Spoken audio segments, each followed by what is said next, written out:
The gunshot echoed through the valley like solitary thunder from 300 meters away. The French officer, observing from his horse, fell from his mount, cleanly pierced by a musket ball. The Gallic soldiers surrounding him threw themselves to the ground, seeking cover behind rocks and bushes, but they couldn't see the shooter. The gunpowder smoke had dissipated among the scrublands of the Castilian Sierra, and the Spanish sniper had already disappeared into the rocky hills. General Jean-Baptiste Bessières lowered his spyglass with trembling hands.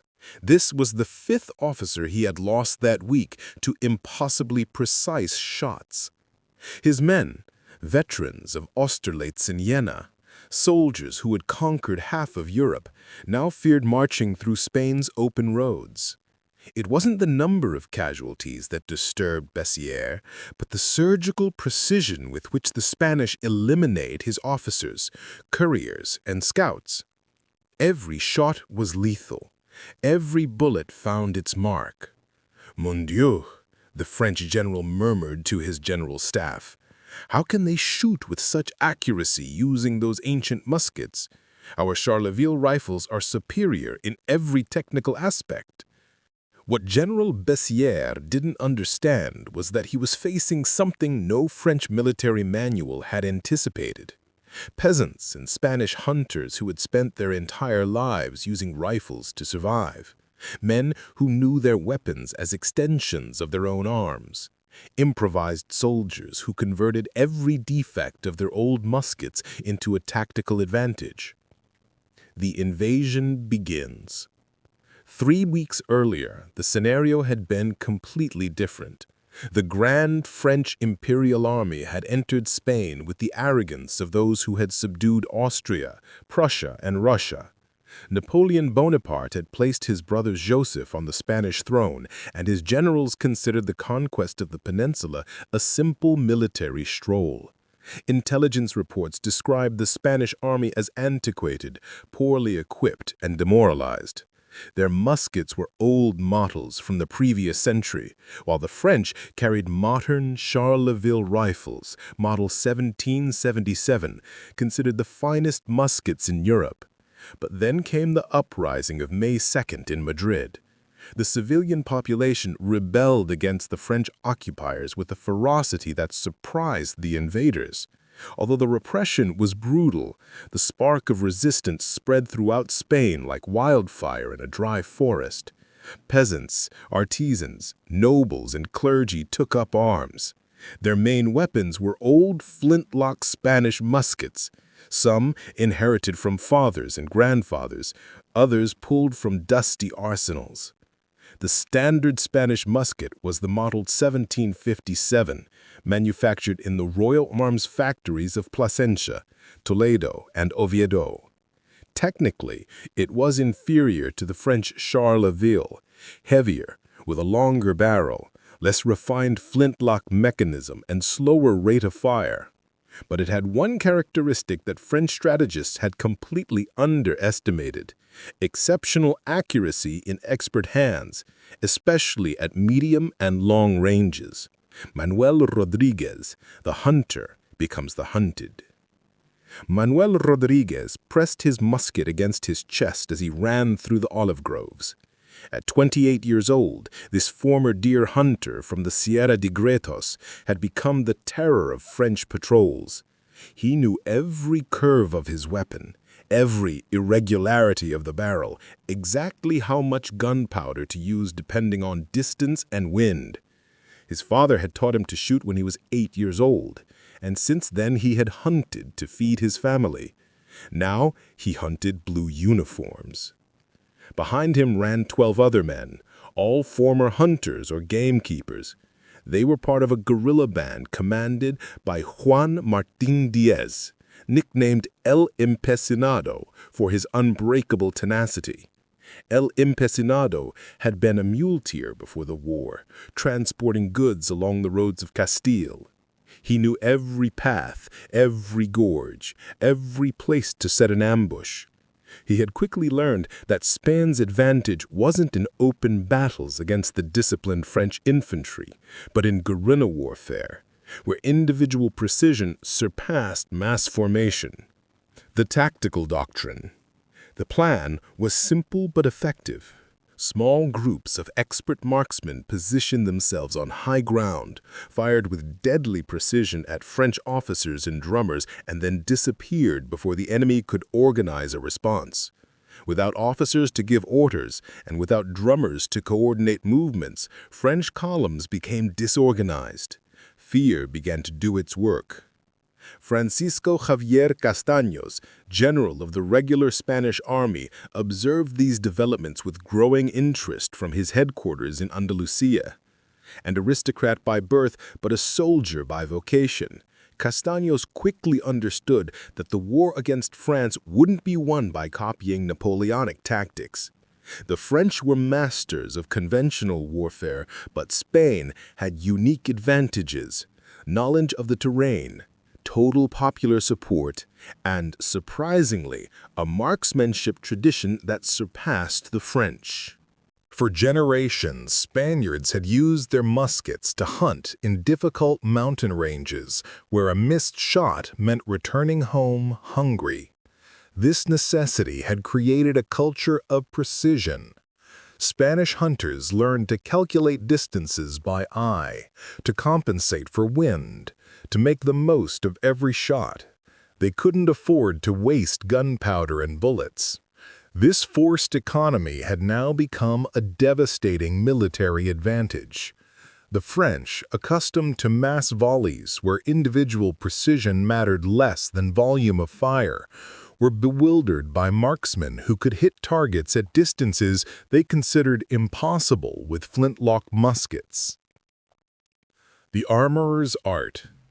Casualties among French officers began to rise alarmingly, but there was something more than simple shooting skill. The Spanish had begun to modify their muskets in ways that French armorers had never considered. In the improvised arsenal of a monastery converted into a guerrilla headquarters, Manuel Rodriguez meticulously cleaned his musket under candlelight. Every piece was inspected, every surface rubbed with oil. Beside him, the band's armorer, a former master from the Royal Factory of Toledo named Sebastian Ochoa, adjusted the flintlock mechanism of another musket with precise tools. "The difference is in knowing your weapon like you know your wife," Ochoa explained to the new recruits who were watching. The French received standard muskets and barely learned to fire them in formation. "We customize each weapon for its shooter." Ochoa lifted a modified musket. "See these marks on the stock?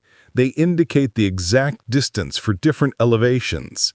This man knows that if he aims with the second mark at 300 paces, his bullet will fall exactly where he's looking." The three principles of war. The Spanish strategy was based on three principles that El Empecinado had refined after weeks of observation. First, never face the French in open field, where their discipline and numbers would be decisive. Second, always attack from elevated positions with prepared escape routes. Third, every shot must count, specifically targeting officers, drummers, and standard-bearers to disorganize enemy formations. The conditions of the Spanish troops were precarious in terms of formal supplies. They didn't have the well-oiled logistics of the Napoleonic army. They didn't receive regular rations or punctual payments. Many wore civilian clothes mixed with pieces of captured uniforms. Their muskets were old and varied, but they had something no invading army could match. They fought on their land, for their land, with the support of every village and every peasant. The convoy ambush. General Castaños had sent discreet officers to study guerrilla tactics and understand why they worked so well. Captain Luis Fernandez de Cordoba returned with a detailed report. "My general, the guerrillas don't shoot the way we teach in the manuals. They wait for the perfect moment. One sniper told me he could spend 2 hours waiting for the right shot. He says his grandfather taught him to hunt deer that way, and that a French officer is no more difficult to hit than a stag at 300 paces. Castaños took careful note. He was planning a conventional battle against Marshal Dupont in Andalusia, but wanted to incorporate these lessons. He ordered that the best marksmen of each regiment be identified and organized into light hunter companies, armed with the best available muskets and trained in sniper tactics. Meanwhile, at the French headquarters in Burgos, General Bessy convened an extraordinary war council. On the table lay 3 captured Spanish muskets. "I want our armorers to examine these weapons," he ordered. "There's something we don't understand. Our reports insist they're inferior to our Charleville, but the results in the field say otherwise." The regiment's master armorer, an Alsatian named Heinrich Müller, examined the Spanish muskets with an expert eye. "Mon général," he finally reported, "these muskets are indeed heftier and with more crude mechanisms than ours. But observe the barrel." He pointed to the long metal tube. "It's significantly longer than the Charleville, almost 15 centimeters more. This provides greater velocity to the bullet and therefore greater effective range and accuracy at distance." Bessier frowned. "So they're better than ours?" "Not exactly, mon général. They're better for certain tasks. The Charleville is faster to load and fire, ideal for volleys in close formation. The Spanish musket is slower but more accurate in the hands of an expert marksman. It's the difference between a weapon designed for formal warfare and a weapon designed for hunting and skirmishing." This analysis came too late. The most significant engagement between forces had occurred 3 days earlier on a narrow road between hills. A French supply column, protected by 200 infantry, marched confidently toward Valladolid. The convoy was under the command of Captain Pierre Duchamp, a veteran of the Italian campaigns, who considered the mission routine. The attack began with deceptive silence. The French marched in column formation, singing marching songs. Then, without prior warning, the officer at the front of the column fell from his horse, killed instantly. Before his men could react, 3 more shots rang out from the hills, and 3 sergeants fell.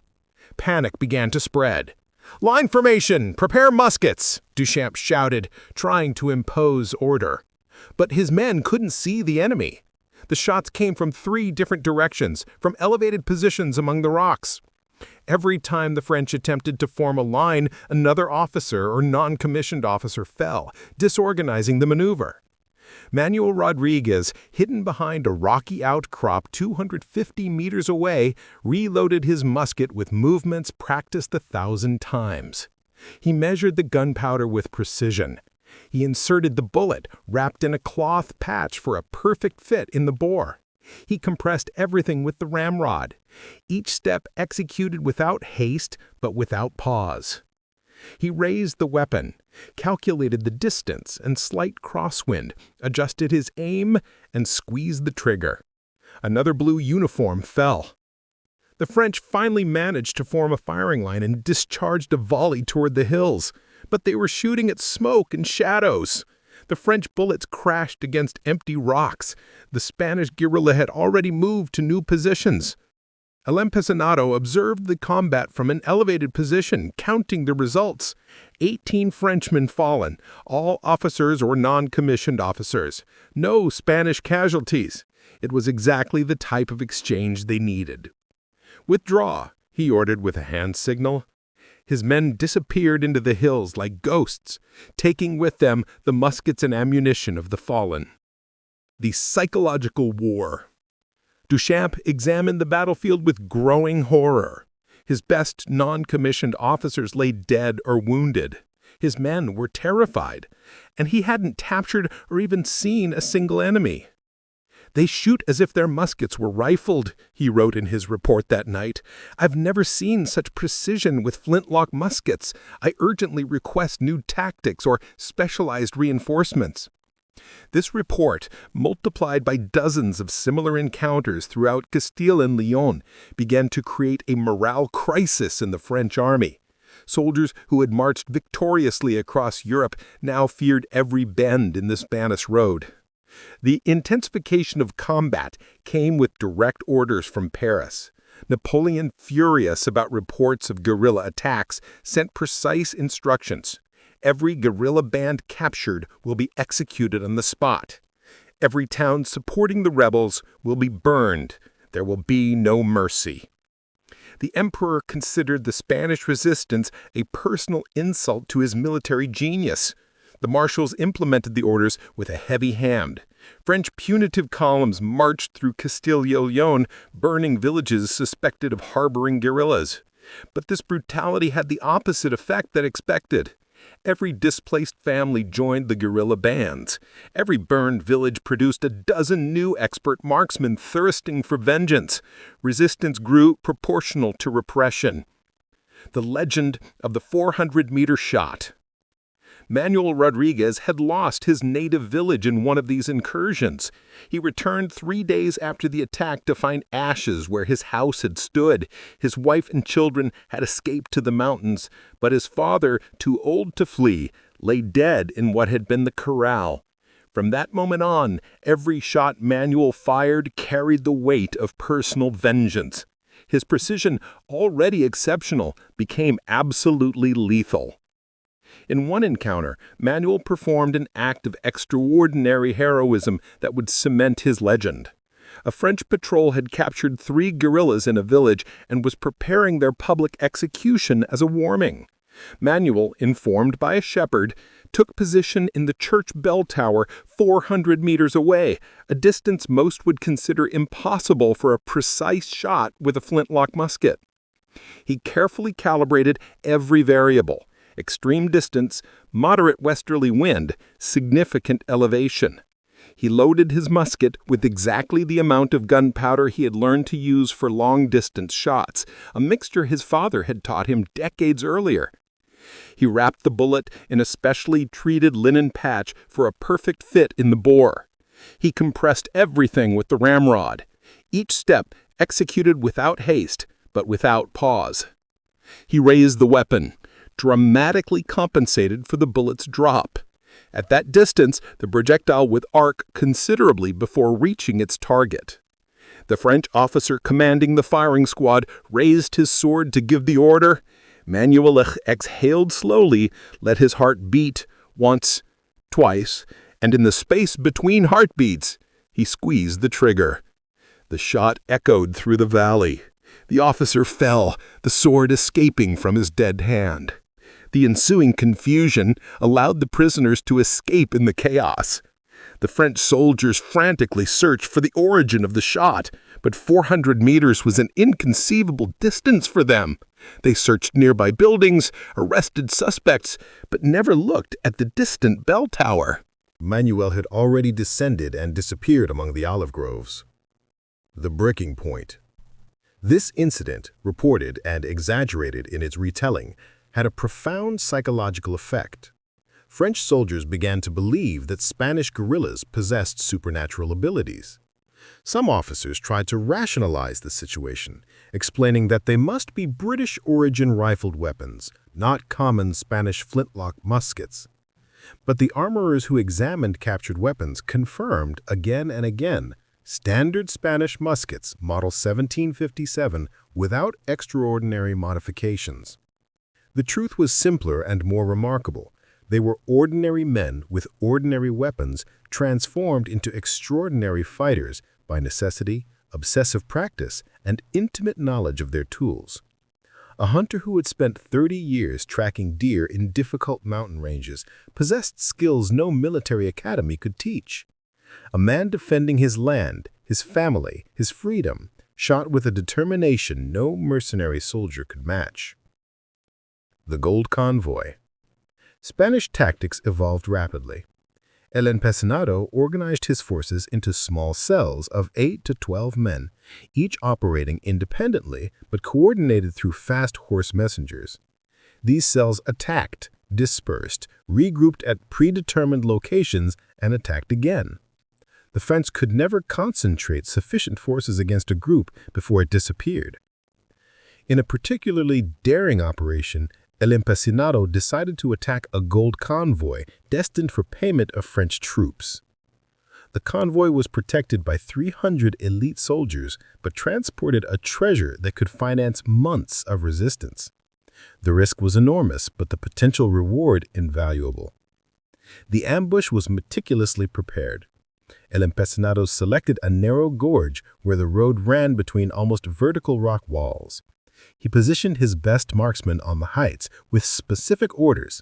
First, eliminate all officers simultaneously. Then, concentrate on the horses pulling the treasure carts. Finally, maintain suppressive fire while an assault group captured the carts.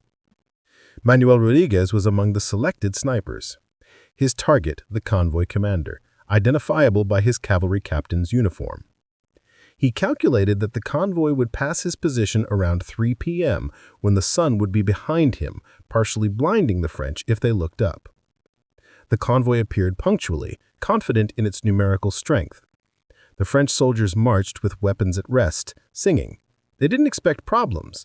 They had traveled that route dozens of times without incident. It was precisely what Empecinado had calculated. Routine breeds complacency, and complacency breeds vulnerability.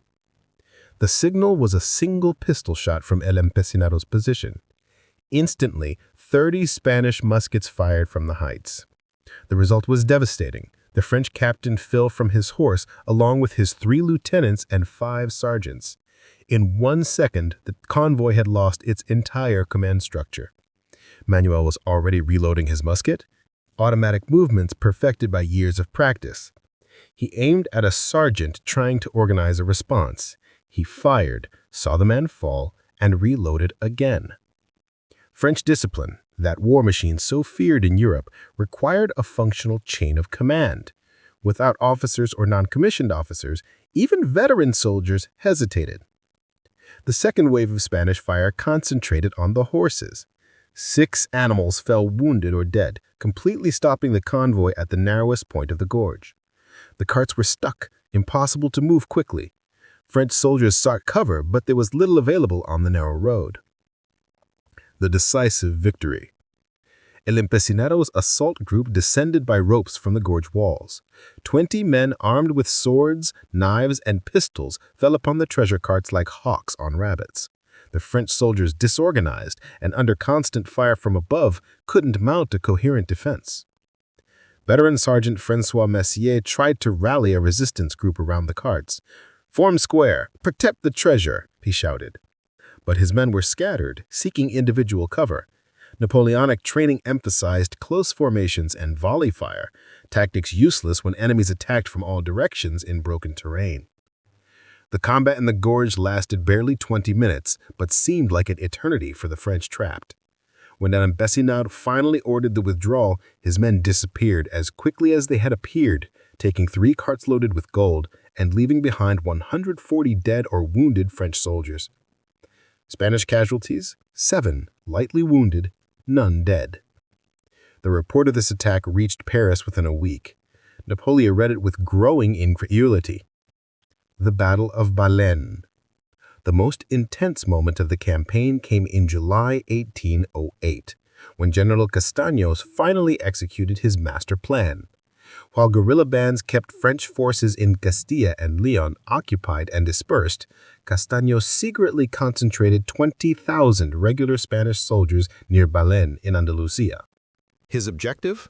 Marshal Dupont's Army Corps, isolated and exhausted after months of guerrilla pursuit. The coordination between regular forces and guerrillas reached an unprecedented level. El Empecinado received specific orders: prevent any French reinforcement from reaching Dupont. For this, his guerrillas intensified attacks on all routes south. Every bridge was blown up, every road blocked, every messenger intercepted. The French, attempting to move toward Andalusia, found themselves constantly under fire from those precise Spanish muskets. Manuel Rodriguez participated in one of the boldest actions of this period. A column of 2,000 French soldiers marched urgently toward Bayonne to reinforce Dupont. El Empecinado decided that column would never arrive. With barely 150 guerrillas, he organized a campaign of continuous harassment that lasted 3 days. The guerrillas didn't attempt to stop the column directly. Instead, they bled it constantly. Every hour from hidden positions, Spanish muskets took casualties. Officers fell, soldiers fell. The French responded with massive volleys against enemies they couldn't see, wasting precious ammunition. At night, the attacks continued, preventing rest. The column advanced increasingly slowly, increasingly demoralized. On the third day, when they finally arrived near Bayonne, the column had lost 400 men and arrived completely exhausted, without adequate ammunition, and with shattered morale. They arrived too late. The Battle of Bayonne had already begun, and Dupont's fate was sealed. On the battlefield of Bayonne, something extraordinary was occurring. For the first time in the Napoleonic Wars, a French army faced defeat in pitched battle. Castaños had incorporated guerrilla lessons into his regular army. He organized light hunter companies armed with the best muskets and commanded by officers who had studied guerrilla tactics. These hunters, deployed on the flanks, created the same devastating effect as the guerrillas: precise shots against French officers, disorganizing their formations. The French, accustomed to tactical superiority, discovered that the rules had changed. Perfect Napoleonic formations crumbled when their officers fell under sniper fire. Spanish soldiers, inspired by months of guerrilla successes, fought with a ferocity that surprised French veterans. The oppressive heat of Andalusian July, the lack of water, the exhaustion from months of guerrilla warfare, everything combined against Dupont. On July 22, 1808, the unthinkable occurred. Marshal Dupont, with 17,000 soldiers, capitulated to Castaños. It was the first significant defeat of a Napoleonic army. The news shook Europe. If the Spanish could defeat the French, perhaps the empire wasn't invincible after all. And those muskets, those antiquated weapons that French experts had disdained, had proven to be instruments of victory in determined hands. The strategic consequences of this campaign extended beyond Spain. In Austria, Prussia, and Russia, governments watched with renewed interest. If Spain could resist France, perhaps they too could rebel. Spanish guerrilla tactics would be studied and copied in future campaigns against Napoleon, especially in Russia in 1812. For the French, the lessons were bitter. General Bessières wrote an exhaustive report on the campaigns. "We have fundamentally underestimated the Spanish enemy. Their muskets, which we considered inferior, are deadly effective in the hands of expert hunters. Their knowledge of the terrain is unsurpassed. Their motivation is absolute. We can't win this war with conventional tactics. We need to fundamentally change our approach or accept that Spain will be a perpetual conflict that will bleed our resources indefinitely." Bessières' report was prophetic. Spain would become the Spanish ulcer, in Napoleon's own words, a wound that would never heal, consuming 300,000 French soldiers over 6 years, fatally weakening the empire. And at the heart of this resistance were ordinary men with ordinary muskets, transformed into extraordinary fighters by historical circumstances. Historical impact. The precision of the Spanish with their flintlock muskets had become legend, a legend based on verifiable reality. French medical reports showed that 80% of officer casualties were precise bullet wounds, many fired from distances that French military manuals considered impossible for flintlock muskets. The uncomfortable truth was that the French had brought military science to a conflict where individual craftsmanship proved superior. Karl von Clausewitz, the great Prussian military theorist, dedicated entire sections of his masterwork on war to analyzing Spanish resistance. He wrote, "Spain demonstrated that the moral factor in war frequently surpasses the material factor. An armed people fighting for their independence represents a force that no calculation of battalions can adequately quantify." For Manuel Rodriguez, the former hunter turned legendary guerrilla, the legacy was more personal and less theoretical. He survived the war and returned to rebuild his village. His musket, that same model 1757 that had served him so well, hung over his fireplace. Occasionally, young veterans came to ask him to teach them to shoot with the precision that had made his name famous. Manuel taught them patiently. Precision doesn't come from the weapon. It comes from knowing yourself, knowing your weapon, and having a reason that makes every shot count. The memory of this campaign was preserved in monuments and street names throughout Spain. In small villages of Castile, Leon, and Extremadura, commemorative plaques remembered local guerrillas who had harassed the French invader. The muskets of the era, especially those with documented histories of use in the war, became valuable family relics passed from generation to generation with stories of grandfathers who had fought for independence. The Army Museum in Toledo eventually dedicated an entire room to the War of Independence, with special emphasis on the weapons used.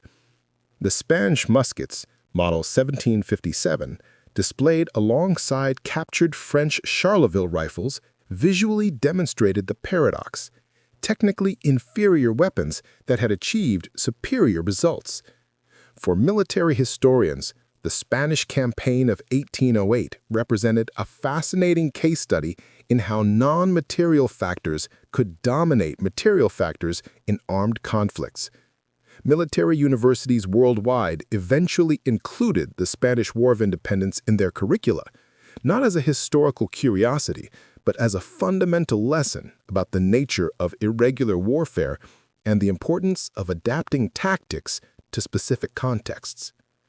The legendary precision of Spanish marksmen with the flintlock musket wasn't myth, but documented reality in thousands of French reports, each describing with incredulity and frustration how officers fell under impossibly precise shots from impossible distances. This precision didn't come from secret technology or formal military training, but from something more fundamental. Generations of Spaniards who had depended on the accuracy of their shots to feed their families, transformed by circumstances into a military force that the most powerful army in Europe couldn't defeat. French generals, accustomed to quick victories based on tactical and technological superiority, had learned a humbling lesson: that a Spanish peasant with an old but well-known musket, fighting for his land and family, was a more formidable enemy than a professional soldier with superior equipment following orders in a foreign land. It was a lesson that would resonate through the centuries, relevant for every future conflict where technologically superior invaders would face determined resistance in difficult terrain. The story of those Spanish marksmen and their precise flintlock muskets remains as testimony that in war, as in life, skill, determination, and intimate knowledge of one's own tools can overcome apparently insurmountable advantages. The French came to Spain expecting an easy conquest. They found a 6-year nightmare, and at the heart of that nightmare were ordinary men with ordinary weapons doing extraordinary things because they had no other choice.